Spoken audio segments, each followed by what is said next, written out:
Bom dia a todos.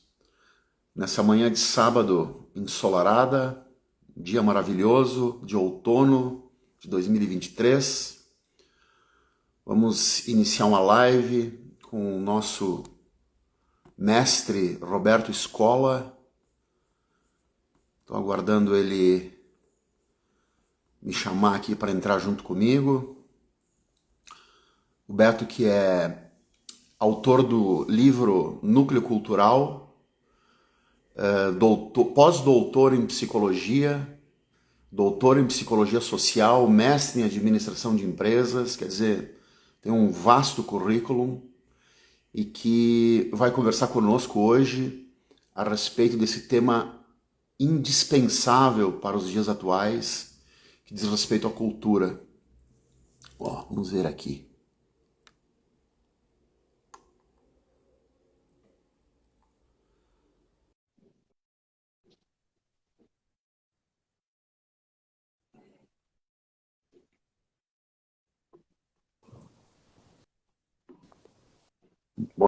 Bom dia. Bom dia, Augusto. E aí, Beto, tudo tranquilo? Tudo tranquilo, tudo bem, graças a Deus. E tudo bem contigo, ó? Tá, tudo ótimo por Que aqui. Como é que bom. tá nessa Antônio Prado aí? Hoje eu tô em Caxias. Ah, tá em Caxias. Hoje eu tô em Caxias. Tinha atividade em Caxias, então hoje eu estou em Caxias. Ótimo. Obrigado por aceitar o meu convite, né? Estava falando aqui um pouquinho antes de você entrar sobre o momento que nós estamos vivendo, né? E esse tema cultura que é tão importante, tão significativo nesse momento de ruptura que nós todos estamos vivendo no trabalho, na sociedade, né? Diante das tecnologias que estão Uhum. aí. Eu costumo dizer o seguinte, né? Que cultura curada se transforma em peça de museu, né? Quer dizer, aquilo que se valorizava, se pensava, se entendia como verdade, né? Que estava intrínseco em nós, no que diz respeito ao conhecimento, quando isso tudo é superado, se transforma em peça de museu. E a aceleração dos acontecimentos está fazendo com que muitas das coisas que nós conhecemos, os nossos hábitos, né, inclusive valores, estão se transformando muito rapidamente. Então, esse é o tema que Uhum. temos, né, a questão da ruptura necessária para que a gente avance nesses tempos de aceleração, né, de transformação.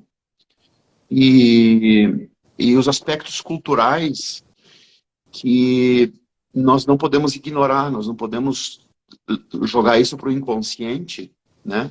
Porque senão nós perdemos o trem da história, né? Nós precisamos nos transformar, nos adaptar para entender os acontecimentos. E isso principalmente no ambiente organizacional, né? Diante de tantas mudanças que estão acontecendo no ambiente externo, no ambiente de negócios, né? Traz a necessidade de olharmos para as questões internas, né, e adaptar a cultura. Quer dizer, não tem como não... Se a gente não olhar para isso, a vida se impõe, né, se impõe e nos tira do centro, nos tira da zona de conforto. Então, pegando esse gancho, Roberto, conta um pouquinho para nós sobre o teu trabalho, sobre a tua visão, né, desse momento Uhum. que a gente está vivendo, né, e um pouquinho da tua Tá trajetória. Fica bem à bom. vontade para... Tá bom, Augusto. Primeiro, agradecer, né, o convite de participar dessa live no teu canal. Fiquei muito lisonjeado, muito agradecido. É uma honra estar aqui junto contigo e com os nossos ouvintes. Vejo que a escolha do tema, cultura, né, o impacto da cultura na construção das marcas, é extremamente importante. E, Augusto, não só das marcas organizacionais, mas das pessoas também, da nossa carreira enquanto profissional. Então, o tema que eu vou estar abordando aqui, ele envolve tanto as pessoas no aspecto físico, né, na sua carreira, a cultura que está construído profissional, quanto da cultura das organizações. Porque, como tu falaste, a cultura não é uma parte do jogo. Não é algo que você desmembra do todo o resto. Não, cultura é o todo o jogo. É tudo que está dentro da cultura. Então, quando nós estamos pensando assim, em construir uma marca forte para a nossa organização, isso envolve tudo que acontece dentro da organização, mas também o que acontece fora da organização. Então, e a cultura é alguma coisa muito importante para nós analisarmos sobre vários prismas. Então, quando a gente pensa, vamos construir uma marca forte, tanto pessoal quanto organizacional, tem tantas variáveis, complexa, e tu sabe muito bem disso, né? A complexidade de construir uma marca forte, mas quando a gente olha para o lado da cultura, se transforma num grande segredo, numa grande plataforma de sustentação dessa cultura. Porque não basta ter uma marca forte um ano só, né, Augusto? Nós temos que ter uma marca forte dia após dia, noite após noite, mês após mês, ano após ano, e uma falha pode vir a tudo à tona, a desmoronar. Então, o olhar para a cultura realmente é extremamente importante e válido nos dias de hoje, com essa transformação que nós estamos tendo, em vários aspectos. A tecnologia avança a passos largos, de forma exponencial, né, trazendo várias rupturas de empresas, de produtos. Então, a gente vê a escalada da tecnologia faz com que a gente olhe realmente, né, se a nossa cultura está levando nessa velocidade que precisamos ter. Porque às vezes as culturas são muito boas num determinado período da humanidade, mas conforme vai alterando a situação do mercado, nós precisamos olhar também se a nossa cultura está adequada a esse novo cenário. Então não é algo que pode ser eliminado, descartado, substituído de uma agenda, de uma direção, de uma gestão. Ao contrário, a cultura talvez seja o aspecto mais importante para a gestão, ser os guardiões da cultura. Porque é a partir da cultura que tudo emerge, ou nada emerge. E se nós tivermos uma cultura adequada à natureza, adequada ao mercado, adequada às pessoas, ela avança. Mas se nós não tivermos essa cultura, as novas práticas que são importantes, então nós temos, e tu também trabalha com isso, inovações, qualidade, agora o SG. Se nós não tivermos uma boa cultura, essas práticas, infelizmente, não darão certo na nossa organização. Embora elas são importantes, embora elas são indispensáveis, mas nós precisamos ter uma cultura forte para absorver essas práticas e construir uma empresa forte e uma empresa durável. A gente sabe que culturas fortes significa marcas fortes.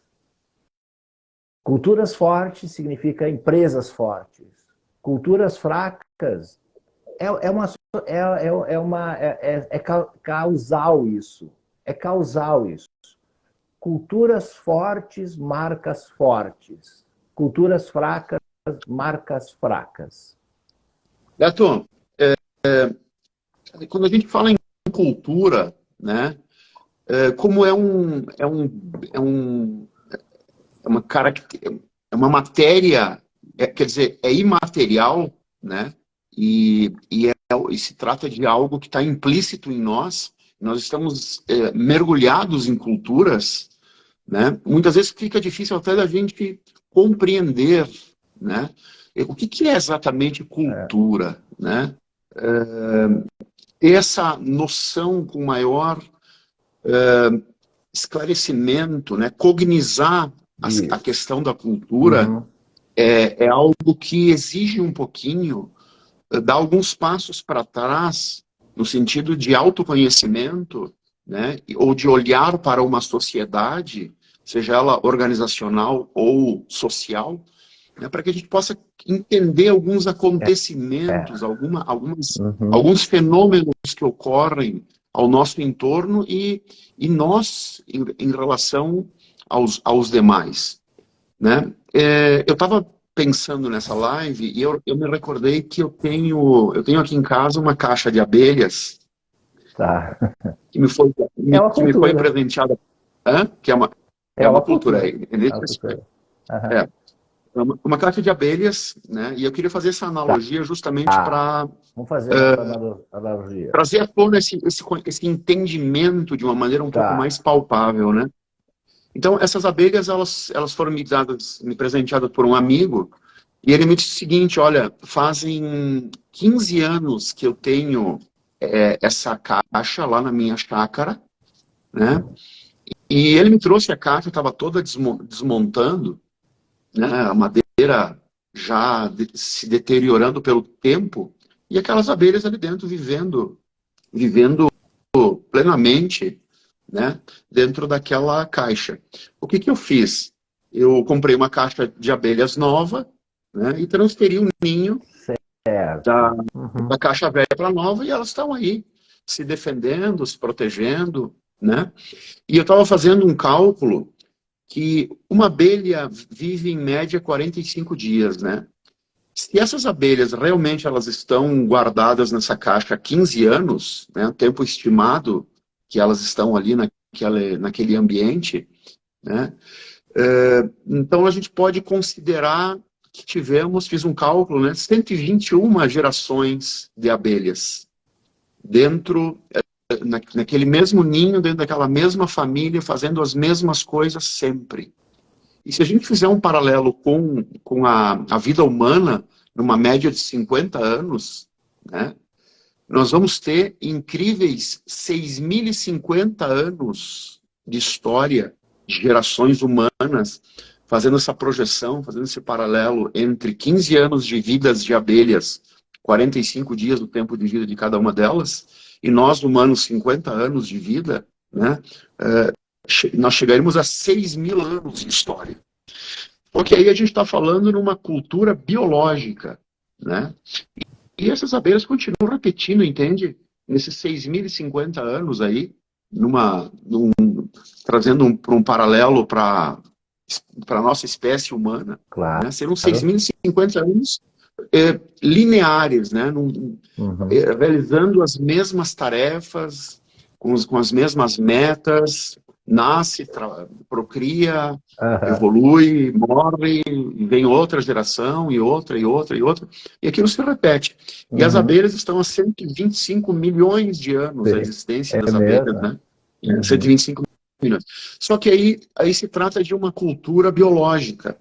A cultura que nós estamos falando aqui diz respeito ao que nós aprendemos e Claro. assimilamos e que é transferido dos nossos pais, dos nossos avós para os nossos pais, dos nossos pais para nós, de nós para os nossos filhos, né? E aí nós vamos numa crescente, num desenvolvimento, num aperfeiçoamento enquanto indivíduos, Uhum. né?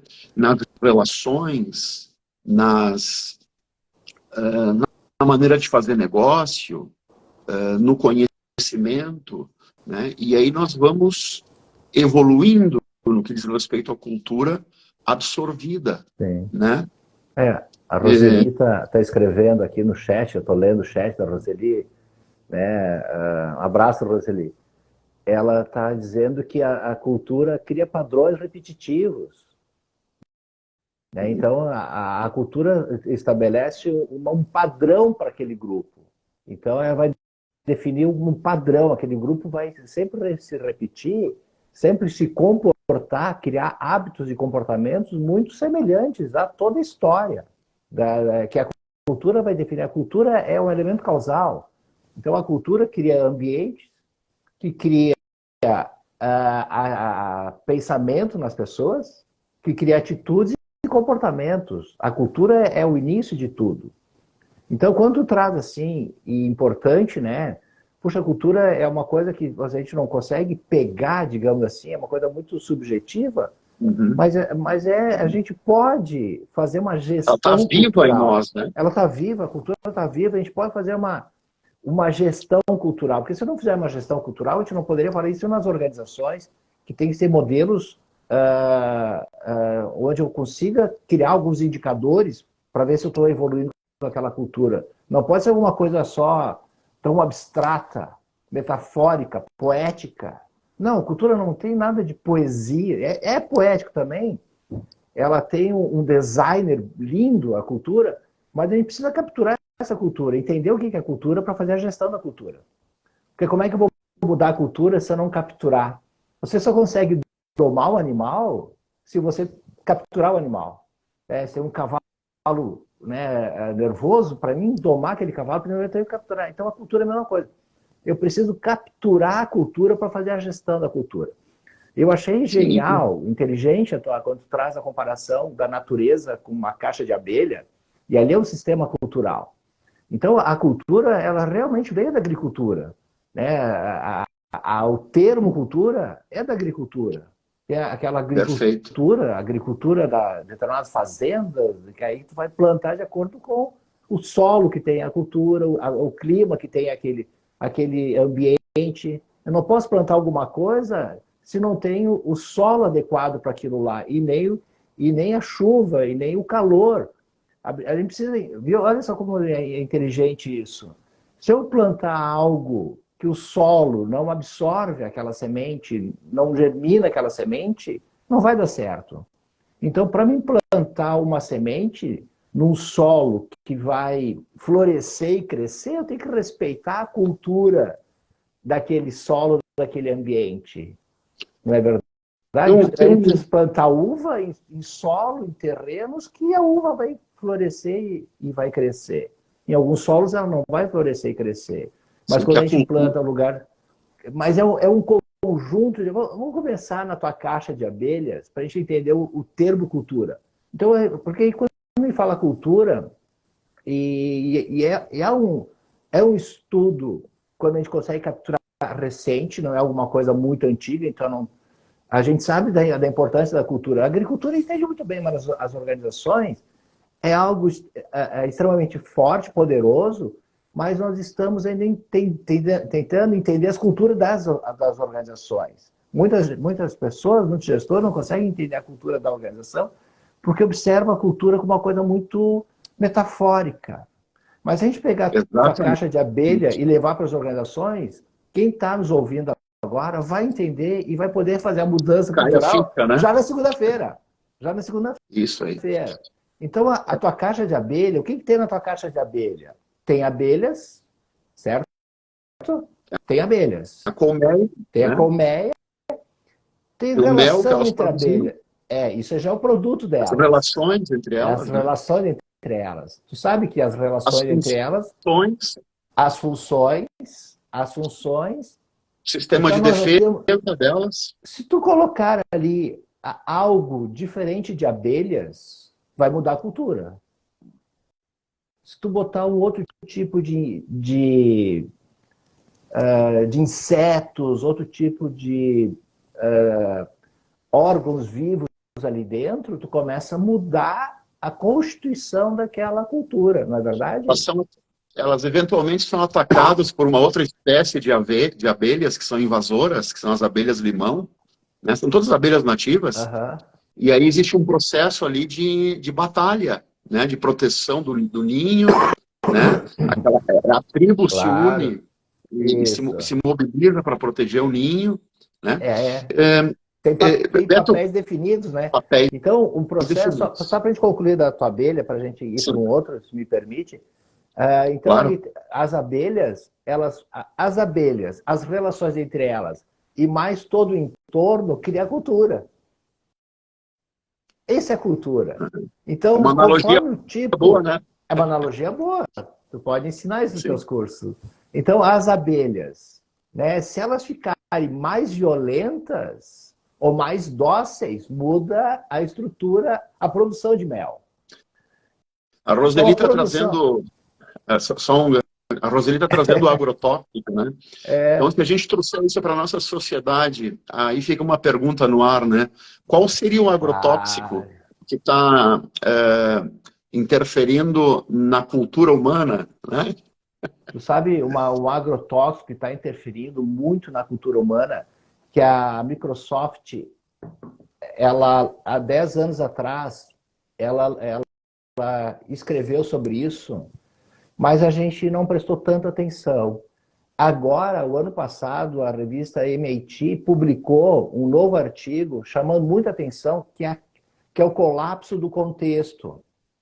O colapso do contexto. O que é o colapso de contexto? É quando a gente funde todas as nossas personas numa única persona. Então, as abelhas têm um papel definido. Imagina se elas tivessem esse papel em toda situação que ela tiver. Ela não consegue. Então, por exemplo, Augusto, nós temos uma persona, um papel que pode ser um grande agrotóxico, nós temos um papel pessoal, familiar, e temos um papel social também. E temos um papel profissional. Quando a gente mistura tudo isso e começamos a trazer um só papel para os nossos clientes, para os nossos familiares, para nossas esposas, nós estamos quebrando, fazendo uma ruptura no contexto. Isso tem gerado um grande problema na construção das marcas e um grande problema na construção dos profissionais. Esse é um grande agrotóxico, que misturar todas as culturas não podem estar todas elas misturadas. Nós temos que ter papéis definidos. Por exemplo, um gestor empresarial não pode ser um gestor na casa. Ele tem que ser um pai ali, tem que ser um marido exemplar e tem que ser um gestor exemplar. Quando mistura tudo, e claro, com o avanço da internet, avanço das redes, isso tudo torna muito parecido. Eu não sei se eu me fiz entender, Augusto, desse colapso do contexto, quando a gente acha que a gente é uma coisa só. Que tem um papel só para a sociedade. Não, a gente tem vários papéis. Nós precisamos respeitar todos esses papéis. Esse é um grande agrotóxico. Humana, né? A nossa natureza. Esse é um grande agrotóxico, a gente precisa ter cuidado para não ter essa quebra desses contextos. Tem um livro chamado The Clock of the Long Life. Eu tenho uma ilustração aqui que eu fiz questão de fazer um recorte. É de Stuart Brand, o livro, que ele propõe, um livro que não tem tradução para o português, ele propõe a construção de um grande relógio falando sobre a evolução do ser humano, enfim, né?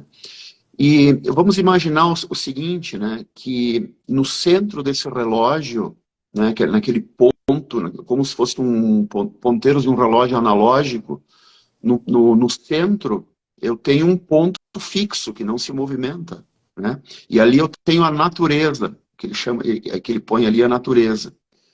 Logo em seguida, ele fala em cultura, né? Acima da cultura, os governos, a governança, né? Depois a infraestrutura, o comércio e a moda.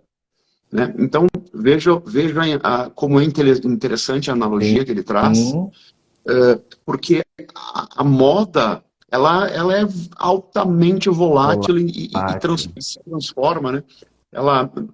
Nós temos 4 estações no ano, muito provavelmente que as empresas lancem aí 4 linhas diferentes de moda, não necessariamente a mesma empresa, mas a indústria têxtil, né, por exemplo, está lançando cores, né, e está se movimentando, se mobilizando e andando num ritmo extremamente acelerado. Agora, na medida em que eu vou indo para o centro, né, eu vou tornando os movimentos mais lentos. E lá no centro, então, eu tenho a natureza, né, e logo em seguida a cultura. E aqui ele é generalizado, né? A natureza de um modo geral. Agora, quando a gente entra no ambiente de negócios, eu poderia dizer o seguinte, né? A natureza do meu negócio. A natureza humana, a ciência diz o seguinte, não, a natureza humana não muda, né? Buscar aí os cientistas celulares, né? A natureza humana não muda. Enfim, não vamos entrar nessa discussão, né? Mas a natureza de negócios, ela muda. Claro. Né? A partir do momento em que os processos de consumo, a cabeça, e aí quando eu falo a cabeça, a cultura, do meu consumidor, ele está em transformação, né? Isso pode e deve impactar a natureza do meu negócio. E aí, então, eu comentava na live, no início da live, né, que cultura curada vira peça de museu, né? Então, a gente tem que manter a nossa cultura viva e atenta para o que está acontecendo nos mercados aos quais nós estamos inseridos, para que eu possa Sim. não curar a minha cultura, né? Ela tem que estar Aham. viva e se Sim, adaptando, né? E se claro. transformando. E no momento atual, que há uma aceleração vertiginosa dos acontecimentos, né? Se a gente pegar uma linha, um gráfico de ruptura ou de evolução, está fazendo isso aqui, né? Nós estamos encontrando na nossa frente um paredão que vai colapsar a nossa Aham. maneira de ver as coisas, né? Então, para fazer essa escalada, eu tenho que me livrar de uma série de questões Sim. pré-existentes em mim, enquanto empreendedor, enquanto líder, né? E me adaptar para saber o que eu tenho que levar lá para cima, porque senão eu não vou conseguir subir, não vou conseguir Uhum. escalar É. essa, essa transformação íngreme que se apresenta na minha frente, né? E eu gostei muito da metáfora do relógio também, que tem o ponto onde tudo começa, né? Aquele ponto marco zero ali, onde tem menos Uhum. velocidade, mas tudo começa a partir dele, né? Tudo começa a partir daquele ponto zero. Tem a natureza, tu falaste, né? Depois tem aquele ponto Sim, zero da cultura, que tudo, o resto se movimenta rápido. Mas se ele não tiver ali, nada existe. nada Se ele não estiver ali, existe. não tem velocidade nenhuma. Ele vai dar o start. Então, se nós levarmos assim, é o núcleo cultural, tem a natureza, tem o núcleo cultural, onde começa a semente, né? Onde tudo emerge disso. Então, vamos pensar o seguinte, ó. Quando agora a gente traz aquela tua caixa de abelha para as organizações e para a nossa vida. Nas organizações tem pessoas. Então imagina, são as pessoas, as relações entre elas e a estrutura organizacional. Tu não está vendo uma caixa de abelha ali? Uhum. Dá para ver.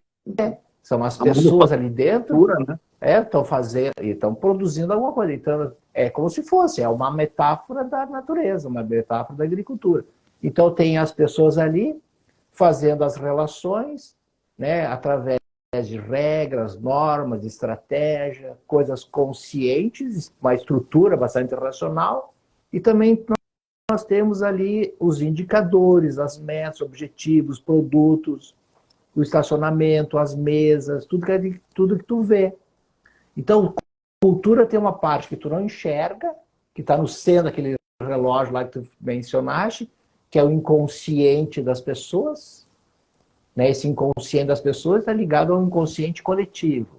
Então nós temos ali uma parte muito inconsciente e uma parte consciente. Mas a gente já pode perceber através das manifestações o inconsciente se manifestando. Então isso tudo é possível fazer uma gestão quando começa a ter o entendimento da simbologia das organizações. Então a Uhum. cultura, né, para a gente fazer a gestão do cultural e criar uma marca forte, eu preciso entender quem são as pessoas que estão trabalhando na nossa organização. Então imagina, nós estamos num cenário que a tecnologia avança rapidamente. Nós precisamos ter um olhar para a tecnologia. Nós precisamos ter uma certa ambidestria, digamos assim, ter o olhar para aquelas coisas que nós estamos fazendo do dia a dia, mas também nós temos que ter um olhar assim para as coisas novas que estão acontecendo. Então eu preciso ter uma certa familiaridade com a computação. Imagina se meu time não quer trabalhar com computadores. E a gente sabe que tem pessoas que não gostam de trabalhar com computadores, mas eles se resistem a trabalhar com tecnologia, a trabalhar com o sistema de inovações. Pô, talvez tu vai ter uma cultura que vai enfraquecer ao longo do tempo, se não se adequar a essa tendência externa. Uhum. Então as pessoas elas têm que também estar ajudando esse avanço cultural. Porque se elas ficarem muito presas a um sistema antigo, talvez a gente não vá avançar na cultura da empresa. Então, tu consegue perceber as pessoas, a importância das pessoas, o perfil psicológico das pessoas é importante. Se nós quisermos ter uma empresa onde todo mundo se ajuda, que a gente colabora, que as relações são de segurança psicológica, que as pessoas dão e recebem feedback tranquilo, na boa. Mas nós temos aí pessoas agressivas, perversas, pessoas que não aceitam conversar, talvez tu não vai ter uma cultura adequada para os dias de hoje. Está longe da humanização, por exemplo. Se tiver pessoas que não gostam disso, não gostam de pessoas, e é um grande problema, porque nós temos pessoas por todos os lados, né? Então, e aí nós precisamos ter as regras e normas adequadas a essa nossa nova cultura que desejamos, Augusto. Então, nós precisamos olhar, um gestor, um diretor, precisa olhar esses 3 elementos o tempo todo, né? As pessoas, que tipo de relações tem ali, e se minhas regras e normas estão adequadas àquilo que eu desejo. Porque às vezes eu desejo uma coisa e crio regras e normas bastante conflitantes com aquilo que eu desejo. Por exemplo, se eu quiser fazer... Isso a gente vê comumente nessas organizações globais, né, que vão se instalando em diferentes culturas ou diferentes países. O desafio que eles têm em permear a cultura local para instalar uma fábrica, né? Por exemplo, uma empresa que venha da Áustria aqui para o Brasil, né? Não pode ser uma flexibilização total ao que acontece aqui, porque aí eles não iriam entender, né? Não iriam se entender mais enquanto identidade, mas também não pode ser uma imposição, porque são pessoas muito diferentes, né? Quebrar isso é impossível, a gente tem que se adaptar às culturas, né? Talvez criar uma terceira cultura. Não é nem aquela da matriz, da origem, e nem aquela onde ela foi adquirida, né? Mas uma terceira. Então nós precisamos identificar, porque aí vai ser... são novas relações. Por exemplo, quando vem alguém de outro país para o nosso país, ele também vai começar a ter uma transformação dentro dele, porque aqui as relações são diferentes. O que nós somos? Nós somos um produto social, né? A cultura, ela tem um processo muito dominante dentro de nós. Então não é nem só aquela cultura que vem de fora, nem só a cultura do nosso país, mas criar uma terceira cultura para essa empresa. E aí nós precisamos adequar as pessoas, os ambientes, as situações, as regras e normas a uma terceira cultura. Então é uma adaptação desse sistema. Porque se a gente não fizer isso, e estatisticamente a gente sabe que 80% das empresas não conseguem, porque não observaram a cultura. Então, estatisticamente, assim, ó, qualquer processo, qualquer nova prática organizacional, fusão, aquisições, implantação de práticas, e a cultura come isso aí no café da manhã, como disse Peter Drucker, né? Então, o Peter Drucker falou que a cultura come a estratégia do café da manhã. O que ele quis dizer com isso? Que se essas práticas não tiverem sido absorvidas pela cultura, ela não chega a meio-dia, não fica nem para o almoço, vai ser comida logo de manhã. Então, não precisamos entender... É um tema extremamente atual, a questão da cultura, né? Empresa que não entender isso, não colocar isso nas mesas para o planejamento estratégico, por exemplo, se perdem, né? Não, eu não vejo outra alternativa para uma organização que queira crescer, e não é, às vezes não é empresa grande, às vezes é empresa de 2, 3 pessoas, sabe, empresas pequenas. Já defini que cultura eu quero quando eu cresço, quando eu começar a crescer, já ter essa visão de cultura importante. Sabe, ter essa visão de não esperar ficar grande. Porque se eu não ficar grande, talvez eu chegue lá numa cultura que não é a que eu desejava. Por que não pode ser que não seja desejo? Porque eu vou contratar pessoas com perfis diferentes. Cada pessoa vai trazer a sua história para a nossa empresa. Então, cada um traz uma história. E essas histórias, esses mitos que eu trago de outra empresa vão interferir na cultura que eu estou construindo. Então, já precisa começar desde cedo, desde cedo. Vai fundar hoje uma empresa, pense que cultura você deseja ter. Porque aí as pessoas vão capturar essa imagem da organização que você deseja, cria uma narrativa. Talvez a coisa mais importante é criar uma narrativa cultural. Sabe, Perfeito. tem uma narrativa. Aqui na minha empresa eu quero que seja assim. Então eu tenho, claro, um propósito. Trazer a cultura para a visão do negócio, Claro, né? claro. Porque essa junção desses três elementos forma o nosso jeitão. Como é que é o jeitão da empresa? Né? O jeito da empresa, ela vem das pessoas que tem ali dentro, o perfil psicológico de cada uma. Então, é importante da psicologia nesse aspecto, entender o perfil psicológico das pessoas que estão ali dentro. Como é que elas são quando estão em relação? Porque uma coisa é eu estou sozinho, outra coisa é quando eu estou com pessoas. As pessoas mudam quando estão sozinhas, quando estão com pessoas. E como é que é as regras e normas, a estratégia da empresa, a core competência da empresa. As empresas têm uma core competência. Isso tem que estar a favor da cultura. Tem que ter um alinhamento sobre isso. Porque quando não tem esse alinhamento das pessoas, das relações e da estrutura, ela fica uma empresa vacilante. E aí a marca é fraca, porque tu não sabe o que esperar daquela empresa. E tem um acordo, né, Augusto, entre nós e a empresa que ele está comprando. Quando você compra uma Gillette, tu espera que aquela Gillette seja sempre a mesma. Tu compra um barbeador, tu espera que aquele barbeador seja o mesmo. Um creme, quando ele vai comprar um creme, a gente espera que aquele creme seja o mesmo que eu comprei o mês passado.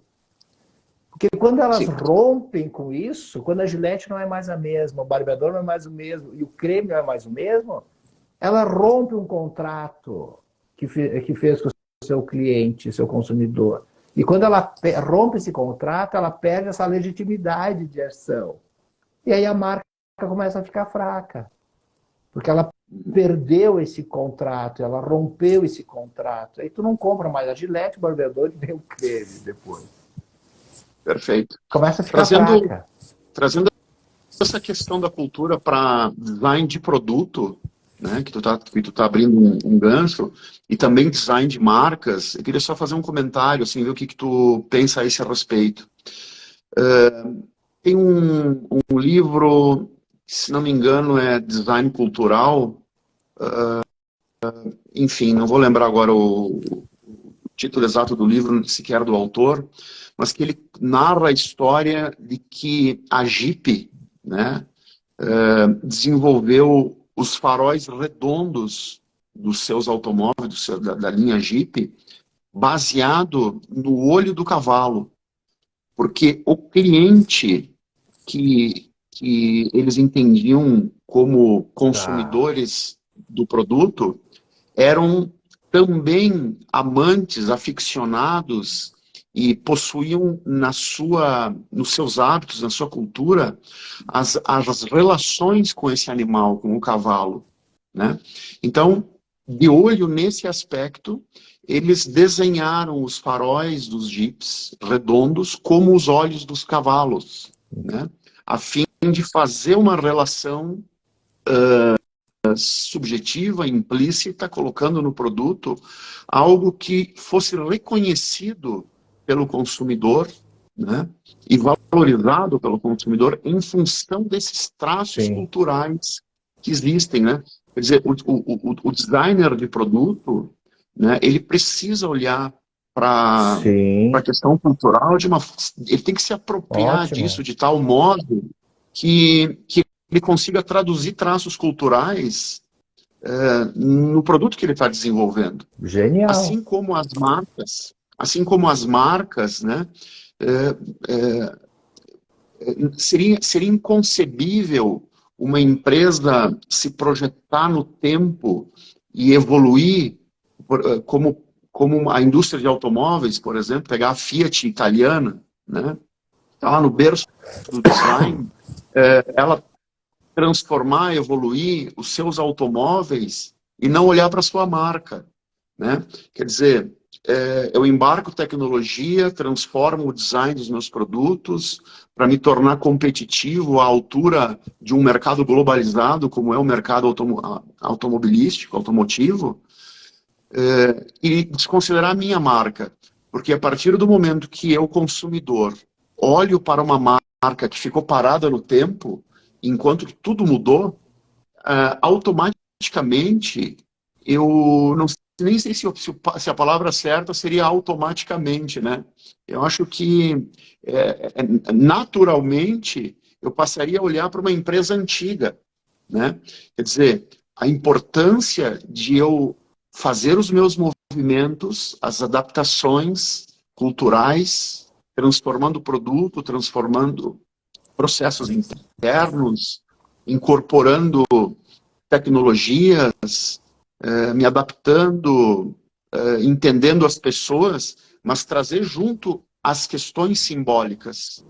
Porque o símbolo, o ser humano interpreta símbolo, né? Se o meu símbolo ele representa o passado, né? Então eu estou fazendo um movimento interno e não estou expressando isso como deveria, né? Então o símbolo está aí para isso, né? Não, mas aquele farol do Jeep, né? Eu não conheço essa história, tá? Não conheço a origem desse farol, onde tu está trazendo, né? Tu leu, tu estudou sobre isso. Mas quando se lança um Jeep, nesse caso tu está trazendo, com um olho que lembra um cavalo, é importante saber que imagem a organização quer passar.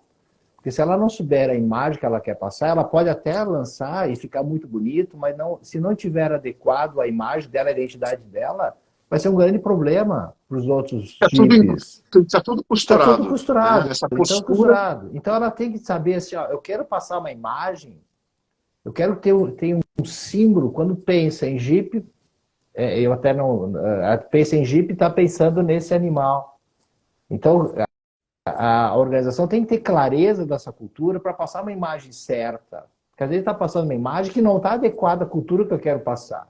Por exemplo, se eu quiser passar uma imagem humanizada, eu preciso criar meus símbolos que geram humanização.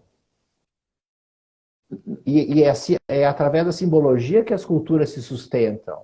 As culturas se sustentam através das simbologias, através das histórias, através dos mitos que nós vamos contando de um para outro.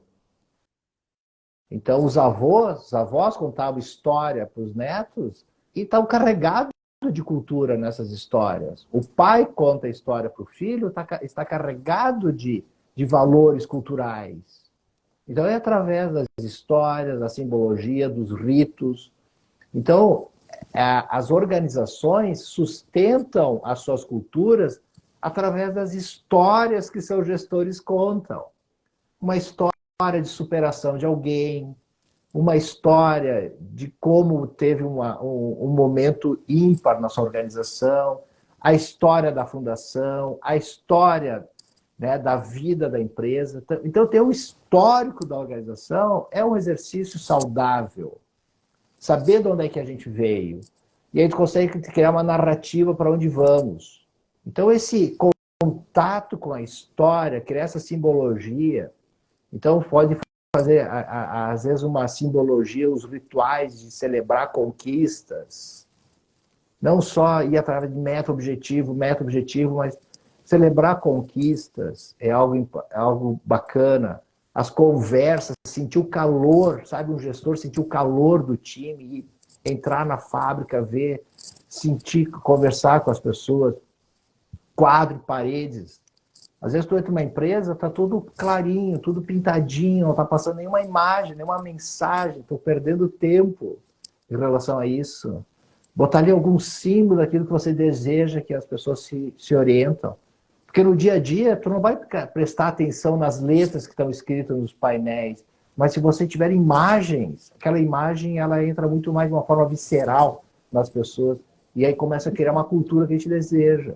Não só com a narrativa cultural, nossos propósitos, valores, deixar claro sobre isso, ir atrás disso, né, deixar claro quais são os valores, treinar as pessoas também, né, porque às vezes os valores são coisas novas para as pessoas, não sabem como conviver com aquele valor. Precisamos entender quais são os valores importantes para a organização. Entender esses valores, entender o propósito, fazer treinamento e ter uma cultura de feedback, que as pessoas vão conversando, vão se ajudando para ver se nós estamos indo para a cultura desejada e estamos se afastando dela. E criar muitos rituais. Os rituais que sustentam as culturas. Café da manhã, reuniões, sabe? Às vezes até as pessoas estão né, virtualmente trabalhando juntas, mas em locais distantes, a milhares de quilômetros distantes. Fazer reuniões onde junta todo mundo, todo esse time, para conversar sobre a cultura, não só de coisas técnicas importantes para o dia a dia, mas conversar sobre culturas, conversar sobre o que movimenta as pessoas, como é que elas entendem aquele propósito da organização. Porque às vezes as pessoas entendem aquele propósito da organização, uma coisa muito delas, mas como que cada um entende isso? Não só aquilo que estamos dizendo para elas, mas como é que elas entendem isso? Isso é fundamental fazer, Augusto. Sabe? Como é que tu vê esse nosso propósito? Como é que tu se movimenta em relação a ele? Não dizer só como é que as pessoas têm que se movimentar, mas como é que eles estão se movimentando? Como é que isso está fazendo diferença no teu dia a dia? E aí a gente faz uma construção ideológica do processo, não só a mão da direção, mas a gente vê aquele papel sujo com o propósito de todo mundo tá construindo aquilo, sabe? A gente vê uma construção, a mão de todo mundo naquele propósito. E construir várias simbologias na organização, isso vai manter a cultura que a gente está falando ativa, viva, e não algo que não é vivo. E aí a gente pode se perder em oportunidades periféricas determinantes, entrar numa nova corrida tecnológica que não faz parte da nossa cultura. Perfeito. Eu estava comentando e eu estava lembrando do design da marca Bacardi, que é aquele morcego, né? E eles exploram muito bem, de forma afetiva, dentro da narrativa da marca, porque esse morcego ele foi escolhido como símbolo da marca lá na fundação da organização, porque quando eles alugaram um pavilhão ou compraram um pavilhão onde eles iriam fazer a instalação da fábrica, haviam morcegos no local. E o casal Bacardi, né, ele disse, eu vou exterminar os morcegos. E ela, a esposa, disse, não, tu não vai exterminar, porque isso aqui faz parte da... Porque esses morcegos, eles faziam parte da cultura local, né? E eles representavam boa sorte. Então, ela impediu que isso ocorresse, que ele eliminasse os morcegos, e mais do que isso, ela trouxe para a identidade. Ela criou o morceguinho, aquele da Bacardi, né? E eles contam essa história até hoje de uma maneira afetiva, né? E isso nos comove. Lindo, Isso nos aproxima da marca. Sim. Né? Então, veja aí que é o design cultural, né? Transmitido através de uma narrativa para valorizar a marca, legitimar produto, né? Colocar o amor do casal, né? A sincronicidade entre eles, a sintonia entre eles, né? Para nós até hoje. Né? Então, a cultura é algo assim latente em nós, e muitas vezes, por estar tão dentro das nossas células isso, né? Nós só nos damos conta quando perdemos, né? Aquela coisa de, bom, eu tenho água e luz em casa, né? E aquilo está no inconsciente, porque tá no automático. Eu só sinto falta daquilo quando falta água ou falta luz, né? E como no que diz respeito à gestão, Roberto, como trazer isso à tona para que as pessoas, para que o líder, para que o empreendedor se dê conta da importância desse bem, né, que as empresas possuem, precisam dominar e precisam trazer para a ordem do dia, respirar essa questão e levar isso em consideração, né? Como acordar isso nas empresas, gente? Eu acho que a nossa live ela trouxe bem isso, né? A sensibilização para prestar atenção no aspecto cultural. não só nos produtos produzidos, não só nos serviços oferecidos, mas olhar assim sobre o prisma, qual que é o nosso jeito de fazer as coisas. Mas a cultura não é só olhar o lado bom, porque no dia a dia da gestão ele é tão intenso, ele absorve tanto, ele consome metas, objetivos, questões financeiras, pessoas, mercado, tecnologia, isso acaba consumindo o tempo da gestão. É muitos desafios. Mas ele tem que olhar também esse aspecto cultural da empresa, nosso jeito. Qual que é o nosso jeito? Capturar o nosso jeito. E cultura, ela trabalha com a identidade, não só a personalidade da organização. Então, uma organização tem a sua persona, a sua imagem idealizada. Se eu tenho uma imagem idealizada, mas também nós temos uma imagem que não é tão idealizada, que está nos porões da organização. Então, a gente precisa investigar os elementos que interferem o avanço da organização, com clareza, e não jogar os conflitos para debaixo do tapete. Isso é muito errado, porque daqui a um pouco esses conflitos eles vão aparecer, eles vão surgir numa hora imprópria. Sim, vai aparecer um produto. Falta de... Eu estava trazendo antes, né, a questão de fazer um café, de promover o relacionamento. Claro, para acompanhar tudo isso. Normalmente o que acontece é o oposto, né? Eu não queria trazer esse aspecto negativo, mas faz parte, né? Não, mas tu precisa. Normalmente é falta de comunicação, falta de feedback, falta de integração, falta de retorno, quer dizer... E aí a cultura se estabelece numa frase, quer dizer, a cultura negativa se fortalece fragilizando o negócio. E tudo vai ter, mas esse é o olhar maduro para as coisas. O ser humano é assim, se tu olhar, tu vê que tu tem vários defeitos, ou várias coisas que tu poderia melhorar. Mas a gente tenta mostrar nossa persona profissional, mas nós temos vários elementos que a gente está lutando para resolver eles. Uma organização é a mesma coisa. Ela tem vários elementos que ela precisa olhar para aquilo. Porque se não olhar para aquilo, em algum momento aquilo vai sabotar a gestão, vai sabotar a empresa. Que faz parte da constituição da empresa. Tudo tem. A vida é uma polaridade. Né? Tem a noite, o dia, o bom, o ruim, o quente, o frio. Tudo faz parte da natureza humana. Mas é olhar com isso maturidade, o que eu posso fazer para resolver isso? O que eu posso para melhorar isso? O que eu posso... O quanto isso é bom para nós? O quanto isso faz parte da saúde da empresa? E às vezes eu tenho que fazer essa gestão. Então eu tenho que olhar de um jeito maduro. Olhar maduro. A Fabiana está nos trazendo aqui uma que está assistindo, que a cultura se fortalece com a união de todos os integrantes. É exatamente isso. Né?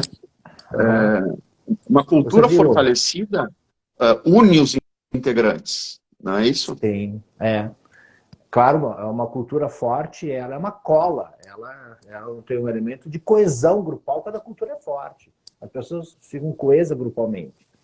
Então, é isso, olhar para a organização como ser vivo, com a identidade dela, não só com a personalidade dela. É uma personalidade, é uma identidade, tem a persona, né, e tem os aspectos que não são, que são aspectos que são mais ocultos. Esse aspecto oculto faz parte da cultura da organização. Então, isso eu preciso olhar o conflito entre áreas, o conflito gerencial, a manutenção do status quo, a prioridade de algumas pessoas, preferências. A manutenção ou a ruptura do status quo. Porque, exato, então eu preciso romper determinado status quo. Ou não. Mas eu preciso olhar para esses elementos que interferem na construção saudável de uma organização. Tu trouxeste o exemplo da célula. Eu acho que o exemplo da célula do corpo humano, ele é muito conclusivo no aspecto cultural, no meu ponto de vista. Nós temos em torno assim, de 30 trilhões de células. Alguns estudos dizem 20 trilhões, outros 30 trilhões, mas é muita célula. Mas em torno de 30 trilhões de células individuais no corpo humano. E temos mais ou menos a mesma quantidade de bactérias no corpo humano, que estão a maioria no aparelho digestivo. Tanto essas células individuais, cada uma tem a sua função básica, tem seu papel básico. Quando uma célula começa a crescer demais, o sistema imunológico manda os guardas para desligar aquela célula, porque ela não pode crescer muito. Ela tem que ter o crescimento adequado a todo mundo. Então, no corpo humano, preserva a ajuda, preserva a colaboração, preserva a união, preserva a generosidade. Quando acontece alguma coisa fora disso, o sistema imunológico tenta lutar, porque é contra a natureza humana. Mesma coisa com a cultura. Se nós estabelecermos uma organização, uma cultura, onde as pessoas se ajudam, colaboram, se integram, conversam, essa cultura tem tudo para dar certo. Mas quando existe competição, existe conflito entre áreas não resolvidas, a cultura não avança. Igualmente o corpo humano. Roberto, eu gostaria de aproveitar a live e se tu pudesse, você passou de en passant, né, a questão da cultura no planejamento estratégico, chegamos a comentar um pouquinho anteriormente, mas eu gostaria que tu fosse um pouquinho didático, assim, talvez colaborar com o nosso público, como tratar da cultura no planejamento estratégico, né? Como colocar esse aspecto tão importante no planejamento estratégico para que o grupo passe a olhar para essa disciplina, digamos assim, de uma maneira mais atenta e beneficiar o negócio como um todo, né? Ok. O que tu poderia dizer de uma forma mais didática? Tá. Bom, aí tem... Lembra que cultura não é uma parte do planejamento estratégico, mas é toda a organização. Então, quando nós incluímos a cultura nesse sistema gerencial, nesse sistema organizacional, e ela vai entrar no plano estratégico, precisamos fazer o seguinte: qual que é a nossa estratégia, então? Qual que vai ser a estratégia? Nós temos que a nossa estratégia, ela vai ser uma estratégia, né, nos próximos 5 anos de inovação, de o que nós pretendemos chegar, onde é que nós queremos chegar? Qual que é a estratégia da empresa? Então nós temos que fazer um desenho estratégico. Essa estratégia vai criar alguns planos táticos para chegar nessa estratégia. Então nós vamos desmembrar em planos táticos. As pessoas que nós temos, elas estão adequadas a as táticas e a estratégia? Os ambientes que nós estamos... Qual é a mudança ambiental que nós precisamos fazer para chegar nessa estratégia e chegar nesses indicadores? Então nós temos que fazer um olhar mencionando todos esses aspectos. Para o olhar da simbologia da empresa, essa simbologia que nós temos, elas estão sustentando essa estratégia? Quais são os OKRs que nós precisamos ter para sustentar essa estratégia, esses ambientes, o desenvolvimento das pessoas? Então, quando nós estamos colocando no planejamento estratégico, nós temos que mencionar, cuidar das pessoas, das relações e do aspecto da estrutura toda da organização. Não podemos deixar nada de fora. Esse é o caminho quando você começa a, primeiro, entender qual é a cultura da empresa. Se a cultura, se é uma cultura da agressividade, é uma cultura humanística, é uma cultura de inovação. Porque se a cultura for uma cultura baseada em regras e normas, talvez aí a gente vai ter uma dificuldade de ter uma cultura inovadora. Então, eu preciso entender, primeiro, capturar que tipo de cultura nós temos, para entrar com essas mudanças de estratégia, de processos, de indicadores e de pessoas. Mas qual que é o nosso jeitão de ser? Qual que é o nosso jeito? E aí, se nós chegarmos na cultura, nós precisamos ter uma cultura onde as pessoas estão no centro. Ou nós vamos ter a cliente no centro. Nós vamos ter a inovação no centro. O que nós queremos botar no centro cultural? Criar essa retórica narrativa cultural. Então, eu colocaria no planejamento estratégico, mas antes do planejamento estratégico, entender qual é a cultura que nós temos. Qual é o ambiente que nós temos na organização. É o self atual, né? Porque daí a cultura é o elemento causal. A cultura vai criar os ambientes, que vai criar o pensamento das pessoas, que vai criar atitude, comportamento e os resultados. Não basta só olhar os resultados que eu desejo lá nesse planejamento estratégico. Né? Não basta só ter os nossos KPIs ou OKR. Preciso entender, primeiro, antes de partir da estratégia, entender, opa, qual é a nossa cultura? Essa cultura ela vai alimentar, vai ajudar, vai sedimentar essa cultura, vai solidificar a cultura ou não? A estratégia ou não? Então, primeiro eu preciso entender que cultura eu tenho. Qual é as relações? Como é que são as relações? O que nós estamos jogando para debaixo do tapete? Quais são as coisas que estão acontecendo aqui no solo cultural que isso vai interferir na estratégia da empresa? Aí nós é um diagnóstico identificando a cultura da empresa. Então, eu partiria de um diagnóstico bastante forte, antes de entrar um novo planejamento, fazer um diagnóstico corporativo. Identificando esses traços culturais. Identificando todos os traços culturais. E depois tu joga no planejamento estratégico. Sim, aqueles que eu quero reforçar, aqueles que eu quero eliminar, aquilo que eu quero adquirir, trazer para a cultura, porque está fazendo falta, né? O nosso negócio exige, por exemplo, que a empresa seja mais humana, ela é muito tecnocrata, por exemplo. Digamos que a gente identifique que a empresa é muito tecnocrata, né? E o mercado exige que ela seja mais humanista. Então, eu posso me dar conta dessa característica e pôr no planejamento uma busca, né, treinando pessoas, alterando profissionais, incorporando situações, né, treinando, né, para trazer essa coisa mais humana dentro da organização para beneficiar o negócio como um todo. É um olhar estratégico, né? Se nós quisermos colocar agora prática de ESG, né, de governança, social, de pessoas, mas eu tenho uma cultura conflituosa, uma cultura de preconceitos, uma cultura perversa internamente, uma cultura não saudável, nós não vamos produzir práticas saudáveis. Roberto, uma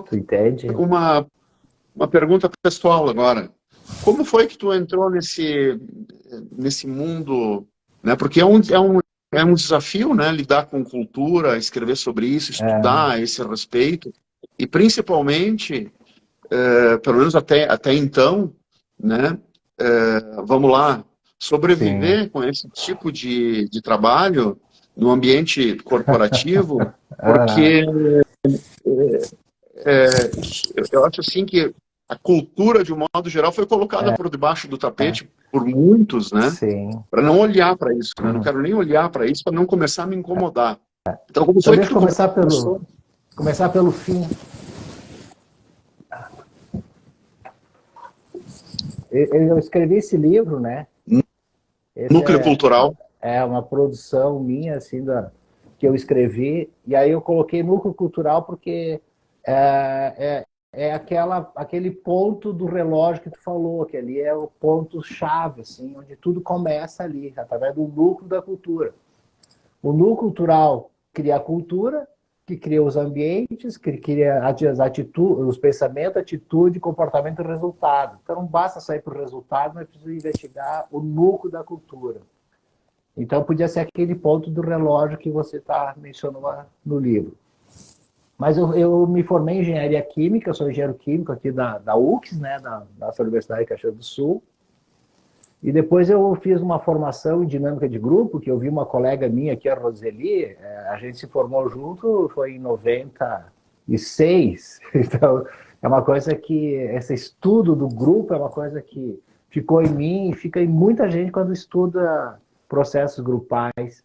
Então, eu me formei em dinâmica de grupo, né? E aí eu trabalhei como engenheiro químico durante muitos anos, em empresas bastante bacanas e boas, mas eu tive um chamado quando eu fiz essa formação em dinâmica de grupo para estudar grupos. Então, são os processos grupais. E daí eu fiz toda uma caminhada assim, de coordenador, especialista, até me formar em didata e em dinâmica de grupo, que hoje eu sou coordenador de grupos pela essa instituição, SBDG. Esse olhar, porque só como tem um olhar de engenharia, o engenheiro tenta buscar a causa de tudo, não só o efeito, mas a causa. Isso me levou para esses estudos de buscar a causa do funcionamento dos grupos, dos fenômenos grupais. Então eu gosto muito de entender os fenômenos grupais. Aí depois dessa caminhada na SBDG, eu fiz a Getúlio Vargas, né, fiz um MBA na Getúlio Vargas, que em gestão empresarial. E logo fui para a URGS, fiz um mestrado em administração. Mas eu senti a necessidade de conhecer mais profundo a vida dos grupos. E fiz um doutorado, então, em psicologia social. E depois desse doutorado, fiz um pós-doutorado em psicologia. E recentemente eu fiz uma especialização em psicologia analítica. Acabei agora, tenho até um artigo publicado no meu Instagram, que eu trabalho sobre a sombra, o efeito da sombra psicológica nas organizações. Acho que tu leste também.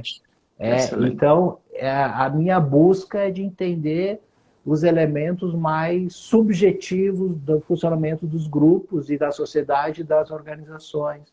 Então, as organizações que eu dou consultoria, elas procuram entender qual é a sua cultura e como é que a gente pode gerenciar essa cultura.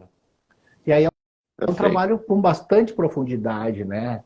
Não é um trabalho assim na superfície, não. É um trabalho que a gente tem que mergulhar para entender onde é que está o núcleo cultural, o que tem nesse núcleo cultural que vai gerar toda a cultura.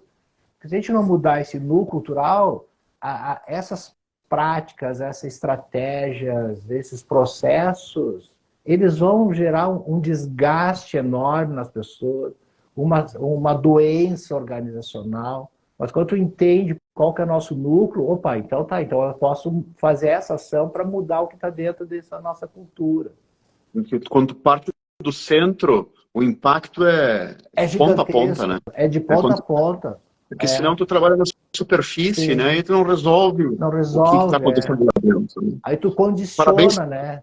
Aí se tu trabalhar só o comportamento das pessoas, dizendo assim, agora, gente, vamos ser uma empresa humanística, né? Vamos trazer a humanidade para a empresa.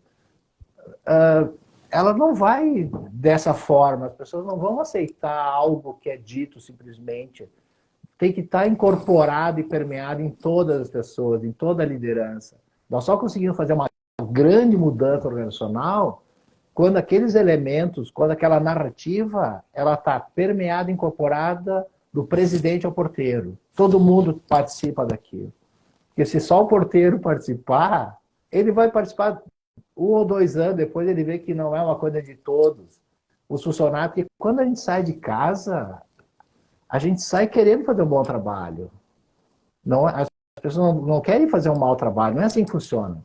Todo mundo que chega no trabalho quer fazer um bom trabalho. Funciona assim.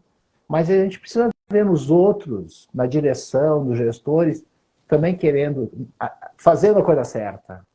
E para fazer a coisa certa, essa cultura tem que estar permeada, incorporada em todos da organização. Então, em toda a organização tem que ter ali práticas saudáveis, né? E não é não trazer conversas difíceis. Eu falei que tem que ter conversas difíceis numa empresa. Mas a gente precisa trazer isso para ver como é que a gente resolve essas questões que não é aquela imagem idealizada. Mas só vai avançar quando eu trouxer essas imagens e trabalhar as imagens da organização, né? Parabéns pela tua trajetória. Nós já estamos a 1h10 aqui na nossa live. Viu como passa rápido quando o assunto é bom, quando o assunto é quente. Então, só para fechar a minha contribuição, Roberto, que, de novo, para o relógio, aquele ponto central, né, Sim. que é a partir dali que tudo acontece, eu diria o seguinte, que tem a ver com física quântica também, né, e passa a existir a partir do observador. Sem o observador, né, Não tem vida. eu não tenho, aquilo não existe, né? Então, tem a ver com as coisas culturais são importantíssimas na nossa vida, né? Muito Eu te bom. agradeço muito e uma honra ter conversado contigo por esse período aqui. Espero que a gente possa ter contribuído de alguma maneira com as pessoas, né, com as empresas. E vamos em frente. Também. Vamos em frente. Então, muito obrigado, né, Augusto, pelo esse momento, assim, tão bacana, né, que a gente passou junto essa manhã. Foi uma manhã realmente bastante proveitosa para mim, né? Espero que tenha sido para ti também, para todos os nossos ouvintes, né? Tem a Benjamin Zander. Vamos deixar uma mensagem final assim, para os nossos ouvintes. Benjamin, e para ti também. Benjamin Zander é um maestro inglês e pediram para ele assim, Benjamin, o que significa sucesso para ti? Aí o Benjamin disse, olha, sucesso para mim, ele é um maestro, né?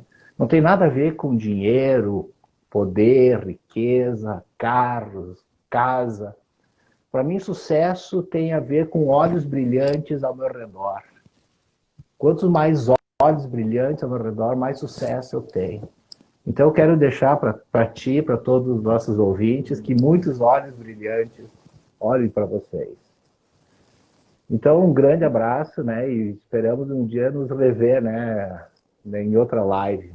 Ou em algum momento. Com certeza, vamos. Num café, né? Alguma coisa assim. Pegando um gancho nos olhos brilhantes, cabe a nós também provocarmos o brilho no olho do outro, né? Então, é algo que de atitude, né? E reciprocidade para que todos os olhos passem a brilhar juntos, né? Muito bom. Muito obrigado e até a próxima, então. Até a próxima, então. Certo. Grande abraço a todos. Final de semana para ti e para todos. Tá bom. E a todos Valeu. e todas. Valeu. Tchau. Tchau.